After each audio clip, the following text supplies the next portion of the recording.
আসসালামু আলাইকুম রহমতুল্লাহি ওয়া বারাকাতুহু। আমরা পোশাকের সুন্নত সম্পর্কে আলোচনা শুনতেছিলাম। সতর ঢাকা খোলার আদব।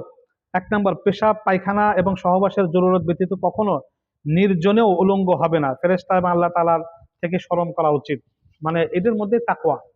তাকওয়া তো গোসলখানা এবং বাথরুমে বেশি প্রকাশ হয়। ২ নম্বর, গায়রে মাহরাম মহিলার সাথে একাকী বসা তীব্র বিষতুল্য এবং শক্ত গুনাহ। এরূপ গায়রে মাহরামের সাথে যাতায়াত করাও নাজায়েজ। কিন্তু আজকাল ভণ্ড পীরেরা এবং গায়রে মাহরাম আত্মীয় অনাত্মীয়র সাথে পর্দার ব্যাপারে বিন্দুমাত্র খেয়াল করা হয় না, সেটা খুবই দুঃখজনক। চিরজীবনে যার সাথে কখনো বিয়ে দুরস্ত হতে পারে তাকে গায়রে মাহরাম বলে। ৩ নম্বর, বিনা জরুরতে স্ত্রীলোক পরপুরুষকে দেখতে পারবে না।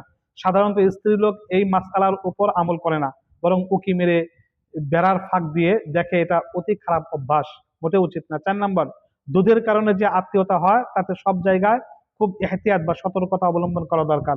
পুরা তাহকিক না হওয়া পর্যন্ত স্ত্রীলোক দেখা দিবে না, এবং যেখানে বিন্দুমাত্র সন্দেহ হয় সেখানে বিয়ে শাদিও উচিত নয়। জুতা পরিধান করার আদব। জুতা প্রথমে ডান পায়ে তারপর বাম পায়ে পরা। মহানবী সাল্লাল্লাহু আলাইহি ওয়াসাল্লাম এক পায়ে জুতা পরিধান করে চলতে নিষেধ করেছেন। উভয় পা খালি রাখবে, আর না হয় উভয় পায়ে জুতা পরিধান করবে। মহানবী সাল্লাল্লাহু আলাইহি ওয়াসাল্লাম জুতা পরিধানের পূর্বে জুতা ঝেড়ে নিতেন এবং পুরনো বিসমিল্লাহ বলে ডান পায়ে জুতা প্রবেশ করাতেন। ৪ নম্বর, জুতা কয়েক জোড়া রাখতে পারলে ভালো।